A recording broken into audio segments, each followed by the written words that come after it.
There's an African proverb that says it takes a whole village to raise a child. It takes a whole village to raise a child. We live in an era in which, most of the attention is placed on the nuclear family, meaning the mother, the father, and the children that actually live in that household. But the African proverb, it takes a whole village to raise a child, is extremely important. I'm a father, right? My wife and I have two beautiful children, and we live in a city in which we don't have any immediate family in close proximity. Yeah, we live in a city in which it's us. Now, we've built a village around us with, neighbors and church members and fraternity and sorority members and organizational members. We built a community around ourselves. But as it pertains to the village of our families, my wife and I don't have that. And what's interesting, that's something that we talk about on a regular basis. So I was born and raised in Augusta, Georgia, but I grew up when I moved to Knoxville, Tennessee as an adult. Hear that again. I was born and raised in Augusta, Georgia, but I actually grew up when I moved to Knoxville, Tennessee at 23 years old. Because at that point, I was, away from my family nucleus. At that point, I was in a point at a time in which I had to figure things out and kind of grow as a man. But I had to do so without my immediate family around. My wife is kind of similar. She was born and raised in Los Angeles. She went to college away, and then she pretty much has lived away from Los Angeles her whole adult life. The same with me. I left Augusta, Georgia at 18, and I've never lived there again. And I'm 46 to this day. And what's interesting, I came across this clip, and this guy was talking about how we move away once we go to school and become professionals to go start our lives. But that village component that we grew up with, that really added so much value to our lives, that is a missing component.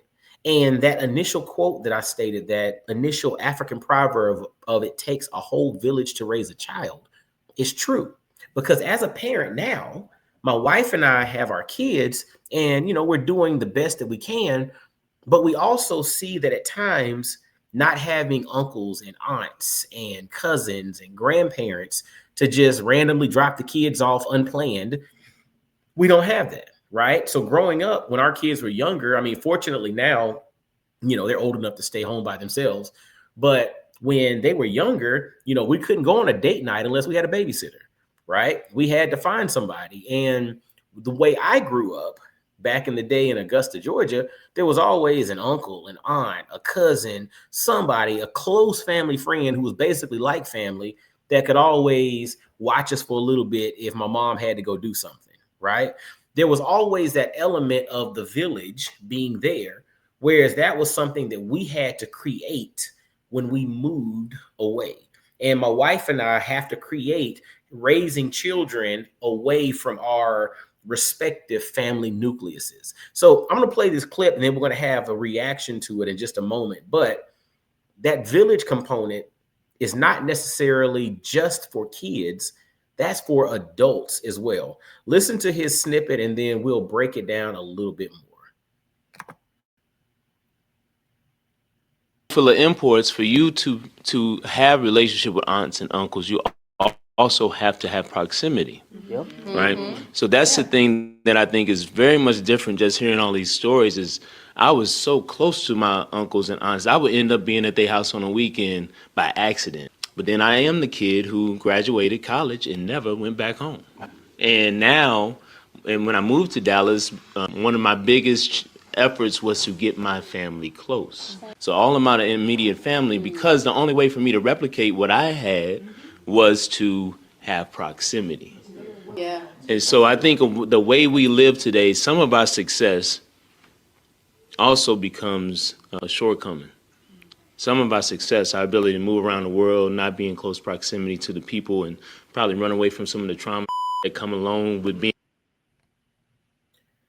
So listen, he said so much right there that sometimes the success becomes our shortcoming because we now get away from part of that nurturing village that we had. Now, again, he also mentioned that sometimes because, we all have various traumas and challenges in our lives. For some, when you grow up and go to college somewhere or move away for employment or a business or whatever it is you do, that opens up this opportunity to run away from that thing that you felt may have held you back. But in running away from that, you also run away from some of the things that actually help to mold and shape you. And there's this thing where, growing up, we're always taught to grow up and do your thing and then move away, right? Go do your thing and create your own. But in going to create your own, do you have to leave to go do so? I mean, that's a question that I ask because it does pose its questions. It does pose these thoughts. And again, my wife and I have these conversations all the time.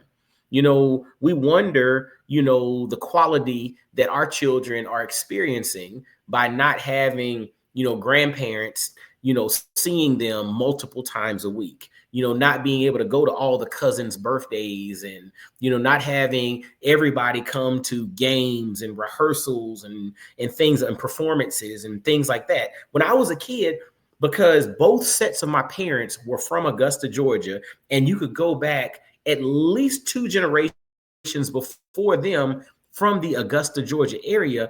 Every football game that I played, when I looked up in the stands, the whole row would be cousins and uncles and aunts and godparents and family friends. It would just be support. Whenever we had birthday parties, we didn't have to send out invites. You just called and said, hey, so-and-so's birthday is on Saturday. You blink and you got 30 or 40 people at the house off a GP just because you got so many family there, so much support. When there was a rehearsal, when there was something going on, it was just support everywhere. And we get a taste of it around the holiday season. Because when we go home and we go visit our family, our kids get that cousin time. We just experienced it. They got to go and spend the night with uncles and aunts, and then they got all the cousins spent the night together, and they woke up and got cousin time and got to play. Like, it was so awesome. And these are great memories that are created, but at times it also reminds you of what you don't have regularly. Right. And so it's not to say that the experience that we have moving away is worse. It is just different. Right. And because of the value that my wife and I both experienced growing up in our respective cities with our respective families around us, we've done our best to create that type of village where we currently are now, even though it's not our biological family. We understand the value of the village.